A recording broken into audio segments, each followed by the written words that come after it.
Hello, मैं आपको पढ़ाऊँगा digital electronics part 1। इसका पार्ट 2 भी है। पार्ट 1 पार्ट 2 के लिए बेस है, तो आपको पार्ट 1 अच्छे से आना चाहिए पार्ट 2 को समझने के लिए। आज बस इसका इंट्रो देखने वाले हैं सिलेबस का, कि किस तरह से आपका सिलेबस डिवाइड हुआ है और किस तरह से हम उसे पढ़ने वाले हैं। तो हमारा फर्स्ट यूनिट जिसमें नंबर सिस्टम आता है, अगर आपने शायद 12th में पढ़ा होगा गेट के बारे में, अगर यूज़ किया होगा इलेक्ट्रॉनिक्स में एंड गेट और गेट अगर आपने सुना होगा तो आपके लिए इजी होगा, और अगर आपने नहीं भी सुना होगा तो कोई बात नहीं, हम उसको पढ़ेंगे उसको। तो यूनिट 1 बेस नंबर सिस्टम है, जैसे कि हम यूज़ करते हैं हमारा, अगर आप डेली यूज़ करते हो वो डेसिमल नंबर सिस्टम होता है, 1 2 3 5 6 10 ये सब डेसिमल है। वैसे हमारे कंप्यूटर में अलग अलग टाइप के नंबर सिस्टम होते हैं। तो यहाँ पे एक्चुअली बेस हमारा है जो मैक्सिमम यूज़ करते हैं, बाइनरी है, ऑक्टल है, डेसिमल, हेक्साडेसिमल। बाकी और भी होते हैं, लेकिन हम यही हमारा स्टैंडर्ड यूज़ किया है, मतलब कि इसमें हम यूज़ करते हैं कंप्यूटर में, इलेक्ट्रॉनिक्स में। उसके बाद में बाइनरी कोड्स है, किस तरह से हमारे जो वर्ड्स होते हैं, हमारे कैरेक्टर्स है, नंबर्स है, किस तरह से कन्वर्ट होते हैं, वो सब बाइनरी कोड में दिया है। ये हमारे फर्स्ट यूनिट में आएगा।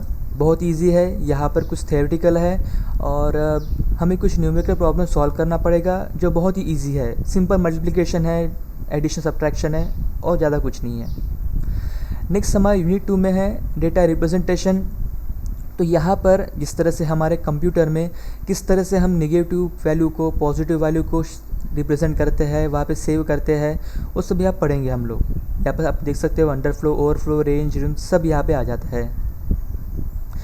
यूनिट 3 में आपको रहेगा गेट्स के बारे में। अब गेट क्या होता है आपने शायद पढ़ा होगा अपने 12th में इलेक्ट्रॉनिक्स में या फिज़िक्स में।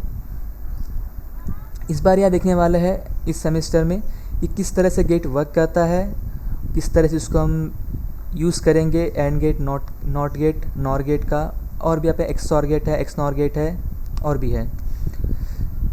बेसिक रहने वाला है, इतना बहुत ही आपको डिफ़िकल्ट जाना नहीं यहाँ पे यूनिट 3 में भी।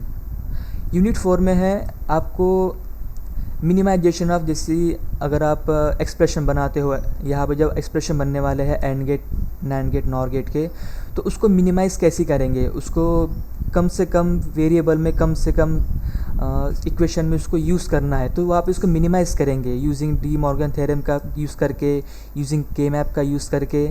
यहाँ पे पार्ट रहने वाला, तो ये भी थोड़ा सा मैथमेटिकल, थोड़ा सा इसको सॉल्व करेंगे, इसको हम लोग कुछ प्रॉब्लम्स रहने वाले हैं। तो यहाँ पे नोटिस करोगे थोड़ा मैथमेटिकल पार्ट है इसमें, लेकिन उतना भी आप मतलब कि बहुत ही मैथ्स नहीं है, सिंपल है। एडिशन सब्ट्रैक्शन रहने वाला है और आपको समझ जाएगा। अच्छा स्कोरिंग सब्जेक्ट है ये, और बेस है हमारे यूनिट पेपर 2 के लिए जो आपके नेक्स्ट सेमेस्टर में आने वाला है, डिजिटल इलेक्ट्रॉनिक्स का।